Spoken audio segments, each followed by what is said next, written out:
Hi, guys. Welcome to Am Yisrael Thrive. I'm Shayna. And this is where thriving is our resistance. And I'm Jen Hayes. And it's so glad to have you back for our new week ahead. Yes. Thank you, everyone, for joining us today. We've got a phenomenal show. Today, we have on radicalization specialist and clinical psychologist, Miri Bar-Halpern. And we're going to be discussing today everything from Kurds and being persecuted from ISIS to Iran, and what's also happening in the Jewish community, of course. Exactly. So Jen, share with me, how's your week going so far? So as we always like to start off, I'll start off with some positives, our roses of the week. One positive, I joined part as a table exhibitor at the Massachusetts Teachers Association Union Winter Skills Conference. I got to be with some other former and current educators who are part of the Massachusetts Educators Against Antisemitism. And we had a table in which we were able to have tons of resources on books about the Jewish experience, but not only the Jewish experience, but also Jews of color, Jews in different parts of the world outside of the United States and Israel. And we were able to share all of this information with other educators. So that was really impactful. And we were able to inform, other educators about the harm that's being done to our Jewish educators and students. So I thought that was a really amazing moment. And I got to meet some incredible people that I hope we will be able to bring on in future shows. So that was a big positive. And personally, as everyone knows, I'm a huge Harry Styles fan. He did release music. So this kind of leads into my thorn. I am excited that music is being released. His whole platform is about treat people with kindness. And I am advocating for Jews to be included into that category of people and not to be dehumanized. Unfortunately, he is supporting this organization called Choose Love, which, again, in the past has done some incredible charity work, especially around Ukraine when Russia invaded in 2022. But my issue and concern is the framing around Gaza. This organization has been perpetuating these narratives of blood libel and genocide libel. Again, helping the Palestinian people who are under the tyranny of Hamas is not anti-Semitic. There is nothing wrong with that. It's the framing and the narrative and the words and the language that is being used to foster more Jewish hate around the world. And it is upsetting that Harry has continued to work with this organization. However, I will not be pushed out. And there have been so many Israeli fans and other Jewish fans who have messaged me personally and have said to me, thank you so much for bringing this to his attention or to other people's attention. Please keep speaking out for us, please. And I'm not going to stand down. So good. To end on a more positive note, he is performing at Madison Square Garden on the 3rd anniversary of October 7th. And I am making it a mission to be there that day. I will get tickets. Do you think that it was purposeful that he purposely, is it going to be like a show for to commemorate October 7th? I don't know. I don't know if he'll even say anything. I would be happy with just even a subtle pin, or if he doesn't even want to do the hostage pin, Robert Kraft has an organization that has the blue square pin to stand up against hate. I will take that.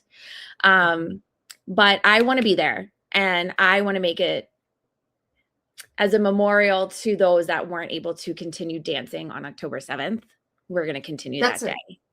That's a great way to look at it, I have to say. And I love the fact that you're taking something that could potentially be upsetting, i.e. one of your favorite musicians potentially not supporting you, and you're choosing to own that and say, you know what, no, I still am a Harry Styles fan. I'm still going to go to his concerts, and I am going to assign my own personal values, and I'm going to assign my own personal meaning to this, and it's a positive meaning. And I really commend you, Jen. And I've seen your posts about Harry Styles, and my heart is broken for you, to be quite frank. And I think that this shows the immense responsibilities that celebrities have to really living those values if they're going to say they're for kindness, and then a certain portion of your fandom is speaking up and saying, hey, we're not being treated so kindly, can you please say something?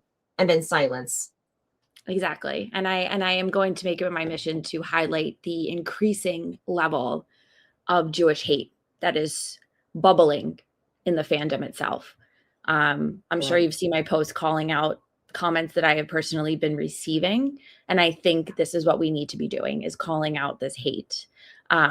So that is my kind of rose thorn of the week. And lastly, just this is breaking news, but Hamas has given a lead to the IDF on the body whereabouts of Ron. Really? Tell me more. I didn't see this. Yeah, so they are actively searching for his body right now. Again, nothing has been found, retrieved, anything of that. But I feel like this is a significant move in the right direction. Have they indicated what part of Gaza? I'm not sure exactly where in Gaza. I just saw it. I'll look it up on my Instagram. I know I put it up on my stories. That hopefully this will end soon. I can only pray. Yes. Yes. Yeah. Exactly. I remember, so one of the followers that I started following early on, Lilach Logan, I don't know if you know who she is, but yes, for anyone who doesn't, she's an amazing African-American Israeli who was born in Israel. She lives in Dimona Peace Village in the south of Israel, and she's the descendants of African-Americans who came from America and set up their own peace village. Wow. And ultimately became, Jewish, and some of them were already Jewish. And she served alongside Rand. She was a friend of Rand's, actually. And I remember, that's what I remember Rand Gavili early on, was her continuously and tirelessly advocating for her friend. And so this entire time when I've thought of Rand in Gaza, I always think of her, and I can't even imagine what kind of pain his friends, his family are going through right now. And so our hearts go out to them. Yes. Absolutely. Exactly. Shayna, how was your week? Thank you so much for asking. It's actually been really good. So I am going to start first on my thorn, so I can end on something positive. I apologize to the audience for having to cancel last week. That was 100% my fault, because I have been having some weird illness issues. I'm not going to go into any more detail than that, but I am seeking medical care. So that was my thorn. For like 5 days, I was laid up in bed just from, some crazy symptoms that I was feeling. The doctors have technically diagnosed it as like a vasovagal type syndrome. So hopefully we can get that taken care of. But but my rose of this week is I was hired to work on the Dori Ben-Ami campaign as an operational lead. So that's been, thank you. Yeah. And Dori's been a guest here, of course. Yes. And he and I have had many conversations in private about, values, what we want for the world. And so I'm super excited. And I finally feel, because you and I have talked about this a lot before, how we felt pushed out of the Democratic Party. And finally, I feel like he's a candidate that, instead of pushing me out, I feel welcomed in as a Jew. And so that's something that has gotten me really excited. And I'm also talking to another congressional candidate to potentially come on our show. So those are two really great things that we have for our audience. Exactly. We do want to say to the audience, before we do introduce our guest and we have our amazing interview, we will be having a little memorial for those that have lost their lives in Iran and in Syria. So if you would like to take a moment with us later in the show to light a candle and to say any of what you're feeling, we will have space for that towards the end of the show. So we do want to acknowledge that we are going to be talking about what is occurring in Iran and in Syria now. Perfect. So with that being said, we're going to go ahead and bring on Miri Bar-Halpern, who's a clinical psychologist and radicalization expert. Welcome, Miri. Hi, thank you so much for having me today in this very snowy day. Yes. Thank you so much for Right. coming on. Of course. So, Miri, I want to, you specialize in trauma and extremism. From your professional lens, what are we witnessing right now in terms of radicalization, especially when it comes to Western democracies? We're seeing everything amplified on speeds, basically. There is the identity threat, there is the algorithm application, there is, the overall stress that people are in. That by itself, when you feel overwhelmed, when you feel powerless, you're looking for easy answers. And I think what we're seeing right now is that, unfortunately, a lot of the easy answers may lead people to being more brainwashed and, in some cases, to radicalization. On top of that, I don't know if you would agree with that, but I think that most people kind of lost trust in institutions in general. So then you have this basically fertile ground for polarization. And it's very nervous system driven, in my opinion. There's dysregulation. You're looking for answers. You're looking for something for certainty. And we have a total shit show, basically. Is that your clinical 100%. diagnosis? That's my clinical. Perfect. DSM-5, look it up. You know what I mean? Clinical shit show. There you go. It's a good way to start this interview, right? I love it. I know. I'm a big fan of swearing, so there you go. I guess my question is, like, what makes this movement so much different from things in the past? What is accelerating this rate of radicalization that we are seeing? What is causing all of these groups of proxies being idolized? So my own opinion is that I would say it's speed and scale. When we have social media platforms, they're not just spreading ideas, they're also spreading a lot of disinformation and misinformation.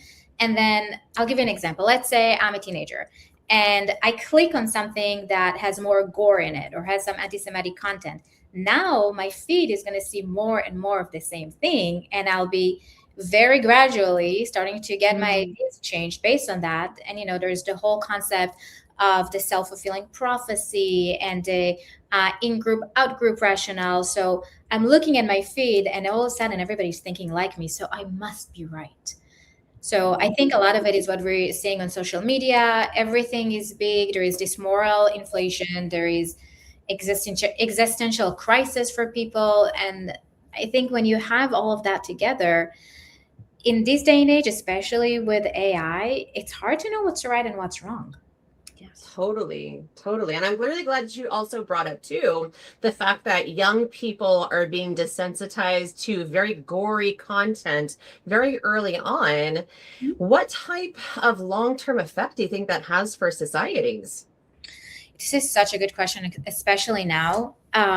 We just had this conversation in the organization I work for, in Parents for Peace, because we see an increase in 764 and violence for violence. And I don't know about you, but my feed, for example, after Charlie's Kirk assassination, I didn't even need to press something. It all of a sudden, like, I saw it live, or the murder that happened in the subway for right? Like, I didn't search for this stuff, but it was brought to me. So now you have teenagers that don't have the ability to just say, no, I don't want to see that. I'm going to block this content. I think two things can happen. One is that we're becoming numb, right? So we're becoming numb to gore. We're becoming numb to people's pain. The boundaries kind of shift around it. We're becoming a society that tolerates more of the violence because it looks like almost like a movie. It doesn't happen to me. It's happened somewhere over there. But I think it can also lead to more trauma for people. I think that, when you think about radicalization, a lot of people who have been traumatized have also been radicalized. Not always, not everyone who's been traumatized has been radicalized. And a lot of radicalized people have trauma in their background. And it makes me wonder about the effect of secondary trauma just from watching this type of stuff. Like, that is that by itself a trauma indicator? I mean, there's no data about it, but I'm hoping that some people are gathering data. it's kind of, it's just this vulnerability to all this stuff online without anyone to be able to explain to people this is wrong and we need to put some boundaries on this content. So this is kind of a twofold question. We do have a question from our audience asking, it seems young males are more susceptible to radicalization. Does that have stock? Yes or no? And second of all, I'm a parent and I'm an educator. What are some things I can look out for in order to kind of figure out what are some red flags to look out for that maybe I could let other parents and educators know? Yes, and oh my God, you're with the Massachusetts Teacher Association issue, so we can talk about radicalization all day just by talking about MTA, right? Whew. From one Massachusetts person, this has been tough over here. So okay, for the first question, in terms of numbers, I don't have the exact number, but I can definitely look for it. I will say that among teenagers, there is more vulnerabilities to people that have some mental health disorders. Mm-hmm. So we have a lot of people that are thinking in black and white, autism spectrum, trauma, like I mentioned before. Impulsivity in general can lead to that, and anxiety. But again, it doesn't mean that people that have those disorders will become radicalized. It just means that those groups will target them more. That's more vulnerability they're looking for. In terms of signs, and especially, I mean, teenagers are the most vulnerable group. First of all, because they're teenagers, like their brain is not fully developed. Granted, there are 20-year-olds that their brain is not fully developed as well, but that's fine. But with teenagers, their task in adolescence is to figure out their identity, right? Mm-hmm. And not only to figure out identity, where does it separate? Where do I separate myself from my grown-ups, from the parents, right? What are the boundaries I can push to figure out authority? Now, when you have all of that and you have someone that doesn't have a good sense of meaning and belonging and identity, now those are the ones that are going to be more in danger for radicalization, because we're looking for those meanings, right? So the way I look at radicalization, it's a spectrum. It doesn't happen right away. It's not like oh snap, it's done. It can happen to your next door neighbor, and this is actually what we're seeing quite often. Parents for Peace, the phone calls we're getting, yes, some of them are from the FBI and law enforcement, but a lot of them are parents that are worried about their loved ones or neighbors or siblings, and it can really be that person down the street from you that has been radicalized. So some of the signs, and especially for a teacher to look for, I will look at it also as a spectrum. So the first one is kind of like the not significant one, that you don't need to fully worry, but that can have your spidey sense on.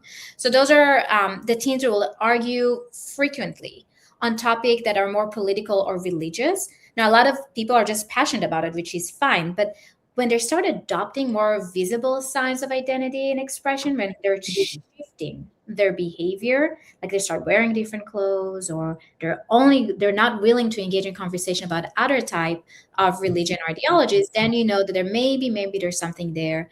Then there's the troubling stage, when you see more black and white thinking. There's the polarization aspect, and they reject, this is a key one, they reject rules of institution. They're isolating more. They'll be in the room. Maybe they start avoiding going to school or skip school. They're breaking out from their social group or their regular group, because now they're going to start looking for other friends.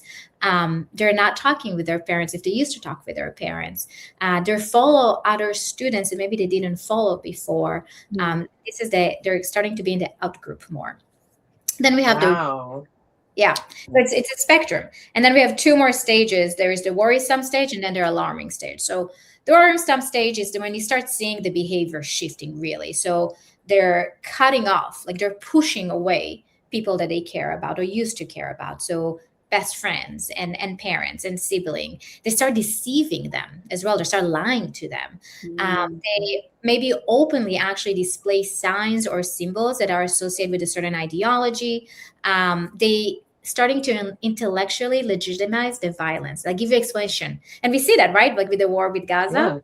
or with Yeah, Hamas. yeah. I was gonna say, it's like, I remember when I was a kid, in the 90s, I was a teenager, like a million years ago. And so it's always a difficult time and you're trying to find out who you are. But it Yes. just seems like, to me at least, there's a different level of identity confusion now with these kids. What are your thoughts on that? I'll give you the alarming stage so people will know, and then I'll answer that if that's okay, because Sure. that's the part that I'm. Absolutely. So the alarming stage is when you actually see it's not only they're engaging online, they're also engaging outside of online, and there is maybe a financial aspect to that. They're planning attacks. They're having some means for the attack as well. So the financial aspect is part of it, and then there is the physical aspect. So that's when they know, okay, they're going to do something. So we want to intervene, to your question, Jen, way before that. So this is the prevention piece. To the question about what we're seeing in terms of, again, I see it as more of like this whole social justice new narrative that's coming. And hey, I was a social and hopefully still a social justice warrior. This is different. This is almost like an excuse, in my opinion, to use social justice. Because if you're only showing social justice toward one group of people and you make it in a hierarchy of pain, then you're not really doing social justice, right? I mean, think about what's happening right now. All those pro-Hamas protesters, why are you talking about Iran? Why are you silent, right? Yep. If it really was about social justice, I would expect them to say something about it. But it's like, shh. It's a very good point. So my question is, and I was talking with Shayna about this earlier, I would love to know if you've been seeing a shift. Some people have now been realizing that when they used to say Hamas are resistance fighters, Hamas are freedom fighters, now that they're realizing that the people that are funding Hamas, the IRGC, are doing unspeakable brutality against their own people. Have you seen a shift in people going, like a light bulb going off, like, wow, maybe the people that I was fighting for in Hamas are not the people that I thought, and that I was possibly deceived by what is going on because the IRGC is the group that is funding them? I'm just very curious to see on that take. I wish. Have you seen it? I've actually seen a woman who apologized. She goes, I have seen that, I stood for free Palestine. And when I see what's going on in Iran and no one is speaking up, I realized it was really more towards hate towards Jews and Zionism. Amazing. I wish it's more. That gives me hope, Jen. That gives me hope. What I'm seeing is cognitive dissonance. So the idea of cognitive dissonance is when there is something that is against your belief system, especially if it's a core belief system, it makes you feel uncomfortable. So you need to push it away. You need to justify and you push it away. Maybe it's not there. I'm blind. I don't see it. And I feel like those are the ones that are silent online right now and used to be very active about Hamas. That they're silent because it's really uncomfortable to admit that I was wrong, maybe. Yes, it's an ego injury. That's one of the things I've been kind of saying as well, too, is most people are, even if they do feel it, they're going to be hesitant to actually post it or say it online because, number one, it could result in ego injury. Number two, it could also result in your in-group possibly rejecting you. What are your thoughts on that? Well, when you spend the last 2 years in a group that is promoting a very one-sided narrative, it's going to be really hard to walk away. It's almost like a cult, right? If I go against like the cult members, then now they're going to push me out as well. And I think what we're seeing with, at least in relation to the anti-Semitism and anti-Zionism that is related to the war in Gaza, it feels like a cult. Yeah. 100%. And it feels almost like the oppressor oppressed, good versus evil. It seems almost psychologically seductive. Yes, and that starts in K-12, right? I mean, this whole oppressor narrative, this is one of my biggest fears, that this is how they educate our kids, right? There is good, there is bad, and there's no nuance, there's no gray, it's a very rigid way of looking at the world. Back to my previous comment about why they're targeting people, for example, people that are on the spectrum, they already are vulnerable to think in a black and white kind of way. So then when you give them that narrative, I'll tell you who to blame. It's the Jews. It's so easy. It's so easy. I guess my question is a follow-up then, like, why, a lot of people ask, why the Jews? Why is it always the Jews that have become such a a symbolic target politically, socially? Why? That seems to be a very common question that has been asked a lot on social media. Why? And then that kind of leads into, well, if they're always being blamed, well, maybe there's a reason why. And then that falls into that indoctrination. But what could we say to people as a clear response? You know, Jen, this is such a hard question for me as a Jewish person to answer. I can tell you what one of my friends and colleagues who is Muslim said. She said that it's due to jealousy. Mm. As a Muslim woman, she said that. But I honestly don't know. I don't know. I think their society in general needs a scapegoat. And it's easy to use the same one, right? I mean, you know what's interesting? So when I spoke at Massachusetts State House against MTA and talked about what we're seeing in the K-12, the following session, they interviewed Max Page, the president of the MTA, and they showed the things that are put online for their teachers, which is horrible, right?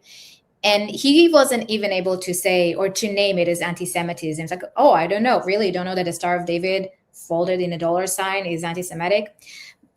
Arno, who works with me at Parents for Peace, so he's a former neo-Nazi. He's been out of the movement for years. Yeah, so and I can tell about Parents for Peace. It's fascinating. But please do. I would love to learn more about that. But yeah. Arno went on the radio and said what the MTA is posting for their teacher is word to word what I used to say as a neo-Nazi in the 90s. I used to call the Israeli government Zionist bullies. I used to connect them to the US government. Every single thing there, I used to say in the 90s a neo-Nazi. So yes, it's anti-Semitism. So it's very interesting because I know that I've done a lot of research into the MENA district or area of the world, specifically as it relates to anti-Semitism. According to the ADL's top 100, last year at least, the MENA scored a 76% anti-Semitism rate, which is the highest in the entire global world. The global world scores about a 40%. So I think that there is definitely something culturally happening, like you said, and it has always been my belief that this sort of, Isaac Ishmael, almost like competitiveness between brothers, we're seeing that culturally play out between Jews and Muslims. What are your thoughts? I think that being Jewish is not the opposite of being Muslim, and they should not be on the same rubric. It's not a two sides of the same coin. Right. So when I asked a while ago where I used to work, can you bring training about anti-Semitism? The answer was yeah. And we should bring training about Islamophobia. Like, you should bring training about every minority group that is suffering. But the fact that society keeps putting it together, I think adds to the problem. This is not us versus them. Yeah, I would agree with you. It's not us versus them for 100%. And I think that's the messaging that's getting lost, is the fact that when we do talk about radical Islam, we're not talking about regular, Muslims. As an educator, I have had many students from Egypt, Morocco, Saudi Arabia, United Arab Emirates.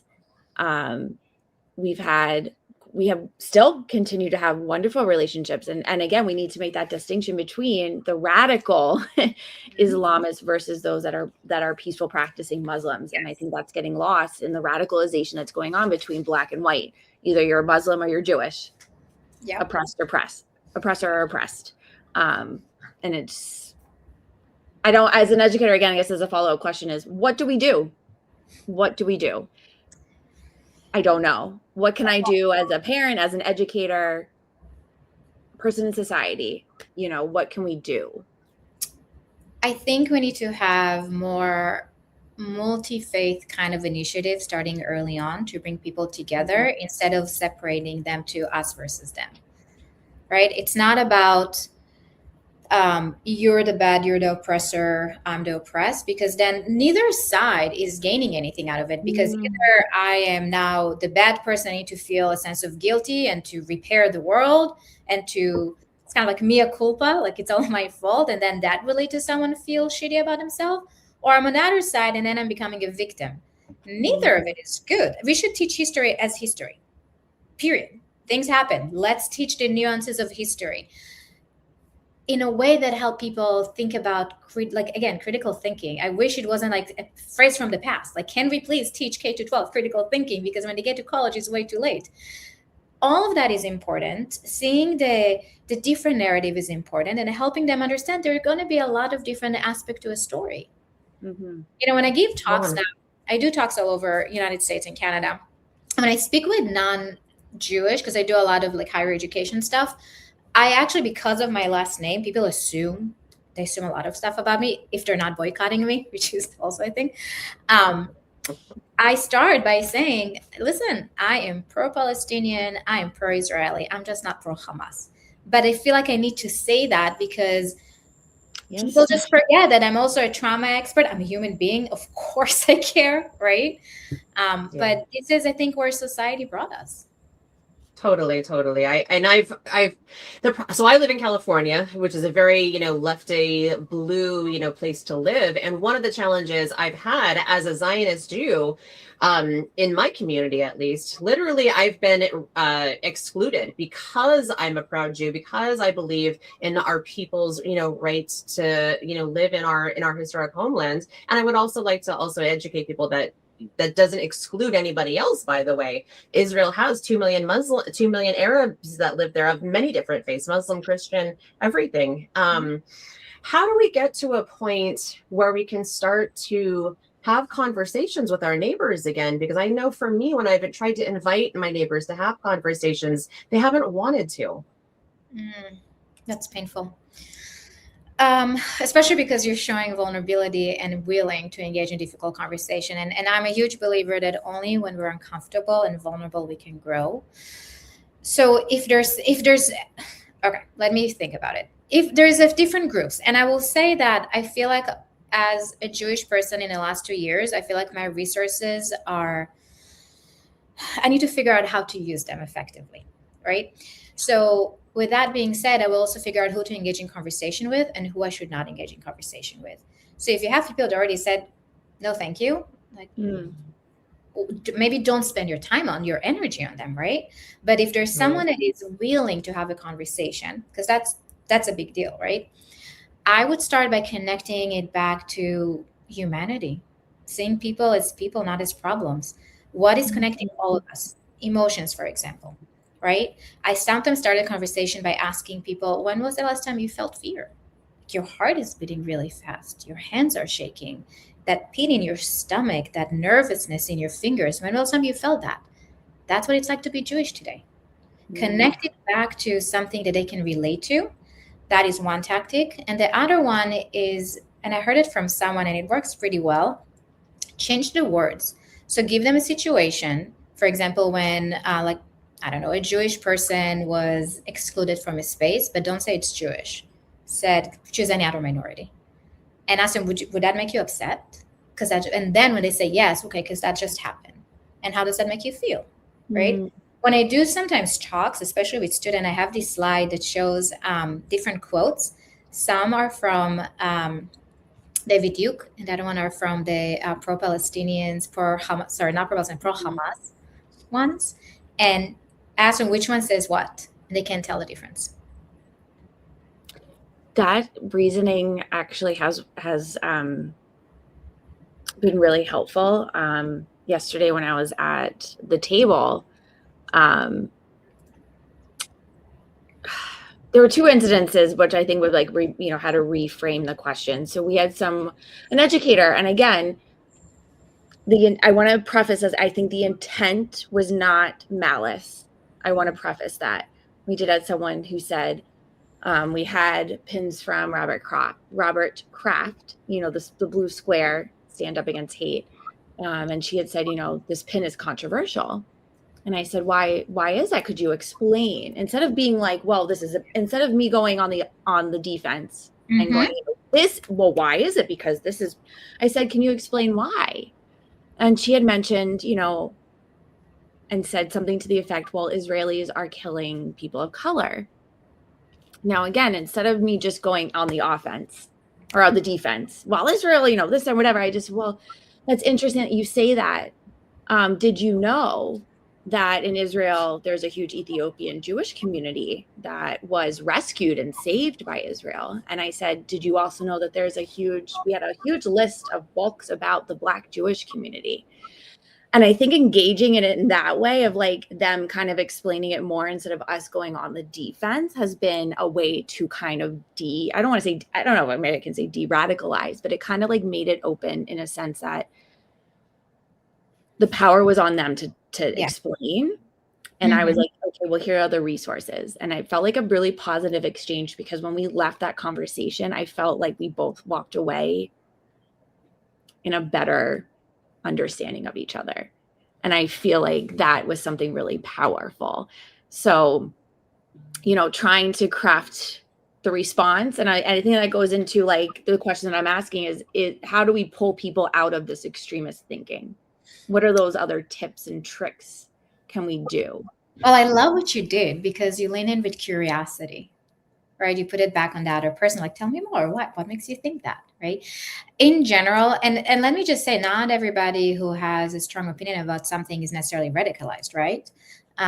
So two different things, because when you think about the radicalized individuals we work with in Parents for Peace, those are not necessarily the people that you're talking about right now. We're talking about people who are at the hate cycle to they're already in that third or fourth stage, right? And that requires very specific interventions. I mean, in Parents for Peace, so let me start by saying Parents for Peace is a nonprofit organization that actually started by someone that his son is still serving time in prison for a terrorist act, and by Miriam Churchill. And she, for over 2 years, interviewed convicted terrorists and their families to understand pathways of hate. So we treat radicalization as addiction. That's because it represents the brain mechanism. So someone calls us and we do a whole intake and they're a good fit for us. They get we give it's not therapy, but it is intervention and coaching with a licensed clinical mental health professional and a former radicalized. So, for example, I work with a former neo-Nazi and a former Islamist that have been out of that cycle for years and years and years. We have someone from Morocco, someone from Iran. And again, from the addiction world, those are their special peer interventionists, exit interventionists. Wow. And then we do That's a lot very of interesting. I know, this is fascinating. We're the only organization that is doing this type of work right now in the United States and Canada, where we're able to capture also the family piece and do community stuff and connecting them to the community. It's a very unique place to be. So what it's like to get someone out, it got a lot of different layers. The do and not to do, don't start arguing with them about ideology. That's going to push them farther into the ideology, right? So you want to lean in with curiosity and you want to create bridges of connection. So just like, let's say addiction, right? Let's say you're addicted to cigarettes and you want to stop. I'm not going to just say, okay, give me your cigarettes, done. You're going to have the urge to keep going. I need to find you something else, like the nicotine gum, for example, something that can replace the same urge. So we're trying to connect to values and meaning and identity. What are some of the three big things that will lead someone into the extremism world? So I think we can learn a lot about radicalization, how to get someone out of the radicalization cycle into just, let's say, the normal brainwashed individuals we see around ourselves today. Well, it sounds like if the person is calling you guys to see if they're a right fit for your organization, that they're already maybe thinking that they're not, maybe they've even begun the process of de-radicalization themselves. Is it typically the people that are the radicalized typically calling, or is it like their friends or family members that are concerned about them? It is never the radicalized individual. Okay. We call it individual of concern. Usually it's not that person. It's either the law enforcement, FBI, parents, teachers. We do a lot of work in K-12 with teachers to identify warning signs, but also to explain how to get to us, what to do. We try to do kind of like a train-the-trainer model around it as well. This is a public health issue, so it needs to be treated from that lens. Yes, 100%. So I know we talked about don't argue with others. What are some things that well-meaning people can do if they're encountering things online? I know sometimes a lot of people just, their initial reaction is I need to say something. I need to do something because I want to show that I am in solidarity. What are some things that we could say to people who see a comment what would you suggest in terms of like not interacting, just reporting? Or I would say pause first. Regulate your nervous system, because if you have an urge to react, it might be coming from your amygdala, like that part of the brain that it's about fight, flight, freeze. So you want to first be in your wise mind before deciding what to do next. So literally pause like the statue. Don't move a muscle and just regulate yourself first and say, am I in a good place to figure out what I want to do next? And then you can decide, does it make sense to report? Am I in a good place to now start interacting with someone back and forth? Because that's most likely what's going to happen. Or should I just block that person? Blocking is not a slur. You can block people. It's actually good for you sometimes. I've blocked many people in the last 2 years because truth, I don't want to see this material. It's not helpful for me. So agreed. I'm the queen of blocking. there you go. my block list is getting longer and longer and longer, and now we should have a competition to see who has the most people blocked on their account. Oh, I guarantee you it's me. I have over 3,600 people blocked and reported. So that's one of the things I'm famous for. Miri, one of the things you had said earlier was talking about intellectual inconsistencies, right? Talking about, when you speak to somebody, remove the label off the person to see if they can have some intellectual consistency. Let's say that this person is still not able to. What do you do then with someone that is just not able to maintain that intellectual consistency? You mean if they're still pushing against? Yes, because I've actually done exactly that. I've had those conversations where people vehemently believe one thing, and I'll take the label off. Make it be a Jewish experience. Typically, I'll use the Mizrahi experience because Americans don't know about that, and I've known many Mizrahi Israelis. It really feels like the anti-Semitism is almost a feature instead of a bug of these ideological movements. That is such a good sentence, by the way. You should trademark it. Thank you. Okay, go do that right now. Side note. So I'll share my own private experience. I don't know if it's going to work for everybody. I lean in with even more vulnerability. So post October 7th, I had multiple conversation with one of my former colleagues. It's like, I really want to understand. Like, great. We met every Friday for at least an hour for several months. And I remember it was when the kids were still being held hostages. It was right before November 21st, which is my son's birthday. And I was so raw.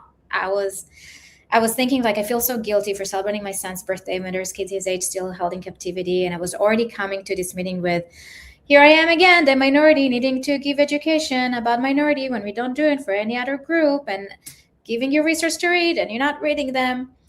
And I tried to explain all of that, and I felt it more and more hopeless that here's a person who said he wants to understand, and it's like brick. It's not getting through.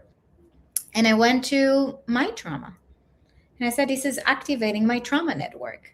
This makes me, as an individual, as your colleague, your friend, Miri, feel unsafe. And this is why. And I explained the concept that I researched, traumatic invalidation, which is, again, so I use the same language, my science language, with the people who gets it, as a way of getting like psychology and mental health providers like to understand. So I did not coin the term traumatic invalidation. It's a known phenomenon in the trauma world that was coined by Dr. Marsha Linehan and Melanie Renee. And Martin Bohas research on it, like big names, not me. I'm not a big name. And what I've been seeing and what I was able to prove with my the co-author of our article, Dr. Jackie Wolfman, is that the Jewish community meets all 9 criteria of traumatic invalidation. So think about gaslighting, but from a scientific perspective, right? So it's the emotional neglect, it's the excluding, what do we have there? We have the blaming and criticizing. There's a whole list. And I use that language because that's the language that I'm used to. And that, by the way, that's the same thing I did in the State House. I use my psychology doctor hat on to help explain this kind of phenomenon to give them the evidence. Because if they're not, and by the way, the article, the reason it took us forever to publish it, it was very important for us. It will be in a non-Jewish, in an academic peer review article, because we knew people are going to invalidate it. Just look at our last name, right? We needed that stamp of approval. And it works. People use this article now at court, in K to 12, in recommendations, because it has that stamp of approval to show that how a minority, in this situation, a Jewish minority, meets a known phenomenon from the trauma world. So I use that. I use what I would say, find your what you're passionate about and what you're knowledgeable about, and use the same language to push back. Thank you so much. I appreciate that. If you wouldn't mind, I'm going to go ahead and put the video up now. What we're about to watch, it's not gory in any sense. So anybody watching, to our viewers, you don't have to worry about that. But I am going to put a video up of female ISIS fighters that had just gotten out of prison. And they're talking about enforcing Sharia law on other women now. So I'm going to put that video up so we can all see it, get into understand it. جزا الله الشيخ الذهبي وكل من ساعد وشارك في هذا العمل. اليوم يوم الأربعاء تاريخ 21/1/2026. أكرمنا الله بالفتح المبين والانتصار على الميليشيات الحسنة التي كانت تمنعنا من ممارسة حريتنا بارتداء ما نشاء. اليوم لأول مرة منذ أن رأينا الدنيا نشعر بتنفس الحرية. نشكر الله على نعمته، ثم نشكر الجيش السوري ونشكر حملة الذهبي للحجاب الشرعي. Now, clearly, that is radicalization to its extreme degree when it's ISIS. What are your thoughts on people that may not be in the West experiencing their own radicalization? It feels very different when you think about the Middle East versus the United States, for example, in terms of radicalization. I think that they're born to this reality. You know, I had a conversation with someone from Saudi Arabia a few months after October 7th, and I told him, I feel like we have very different history. Like, I feel like maybe we grew up very differently in terms of what we know about each other, and we just had a very honest conversation about it. But what he told me, their books, what they're learning is very different. So from a very young age, you're learning about hate and why it's justified, and why, again, back to what you said before about the oppressor narrative. So I don't think they were radicalized. They feel like they're doing what they're supposed to be doing. I think it's more tricky when it's women, especially under Sharia law, because I don't think they have a choice, right? I mean, if they don't have a choice, they have to, I mean, you need to survive. And I think what's worse is that Western society doesn't help them. You know, I don't know if you know the story of Jasmine Mohammed. Yes, I've read her book, actually. Yes. It's amazing. Yes. It's amazing. Yes. So we interviewed her to our podcast, Susie Hass and me. And what she said really resonated with me, because she said that when she was a child and was abused, physically and sexually abused in Canada, and she was finally able to come out and say it, and was hoping that they would get her out of the house, give her help. She put herself out there. The judge said, it's just their culture. And they did nothing. They sent her back to this environment. So I think in Western society, because we're so afraid of, they're going to call us out, they're going to say that we're not culturally sensitive, we actually fail to help people who need the help. Yes. And perpetuates the cycle of harm. Exactly. I have just a quick question before I know our time is coming. This is something close to me. When is it okay to cut off people from your life personally who you think have continued harm? I know this is a very sensitive topic. I know I've heard people say you shouldn't cut people entirely out of your life for something, or yes, it is okay. But you know, it's so easy to block online. I can easily just block, report, delete. But when it's somebody that you've known for years, I mean, I've talked to so many people who've been friends for 40 years, and this one topic is what is breaking each other, people's bonds apart. As a clinical psychologist, is it okay for us to protect our own psyche to just say enough is enough, I'm walking away, even though you are family? Even though I've known you for 40 years, is it okay to do that? I would love your thoughts on that. I would guide people to do that if they keep feeling the harm, because why would you want to put yourself in a situation where you keep being re-traumatized or hurt? But I will say again, don't act impulsively. Pros and cons, what to do with it. You know, so one of the things I did after October 7th, based on this traumatic invalidation framework, I wrote a whole intervention methods to manage that. And one of the chapters in it is to process the grief of lost relationships. Because I think many of us lost relationships. Grief doesn't have to be, or loss doesn't have to be something, it can be an abstract, it can be something real, but relationships, and this is something I kept hearing again and again from people, we lost friendships. Even within family members are not talking with each other. I would say don't act impulsively, think it through and do it in a way that feels comfortable to you and your values. And be aware when enough is enough. Just like I would say to someone who is in a domestic violence relationship, right?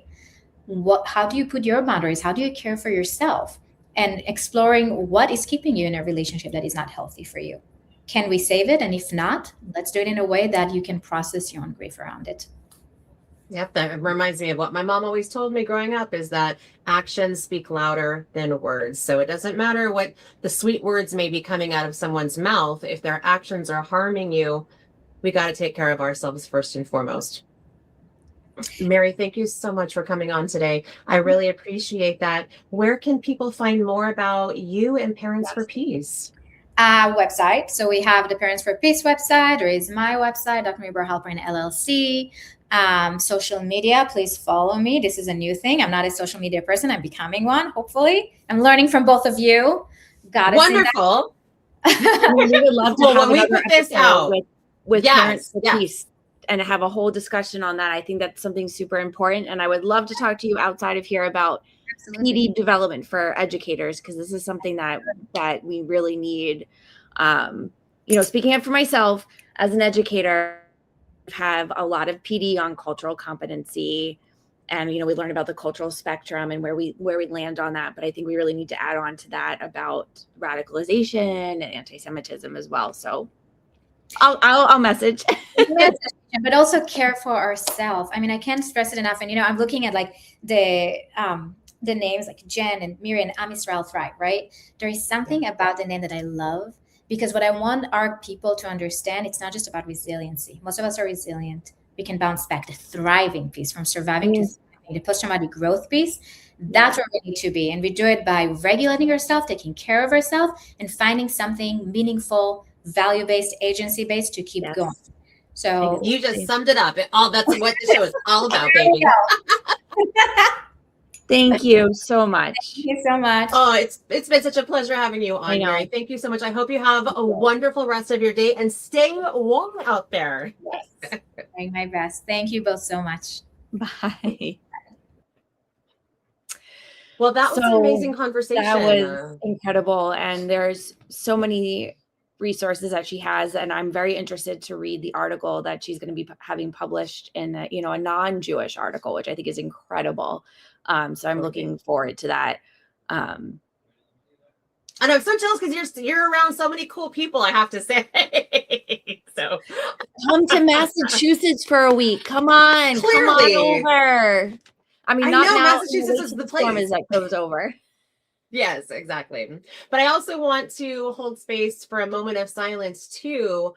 There's a lot of conflict happening in the world right now, whether it's in Kurdistan with the YPG female fighters, if people don't know about that. In Iran, it's estimated close to 100,000 people have been extrajudicially executed just in the streets. And so we wanted to have just a moment of silence to honor all of these souls that are now not with us. So what I'm going to go ahead and do is I'm going to put up the Misha Barak, and Jen is going to go ahead and say the prayer for healing. I'm going to go ahead and light a candle. If you want to say it along with us, we absolutely encourage you to do so. And I'm going to please preface again, my Hebrew is not at all proficient, so please give me grace. And again, I just want to say, may all of their memories be a blessing, and most importantly, a revolution. So mi shabria avotenu mechor habracha la ivaltenu. May the source of strength who blessed the ones before us help us find the courage to make our lives a blessing, and let us say amen. Mi shabria imotenu mechor habracha avotenu. Tenu, bless those in need of healing with refuah shelama, the renewal of body, the renewal of spirit. And let us say, amen. Amen. Thank you so much for leading that, Jen. Oh, that's been one of the things that's been really bothering me this past week is just hearing from our Persian friends. I know we both are, very much involved in the Persian community, and just hearing so much pain from our brothers and sisters around the world has been really challenging for me. It's very hard. And as of right now, my mother's ex-husband, and she's been in contact with him. He has family in Tehran, and still, as of now, we have not heard any updates.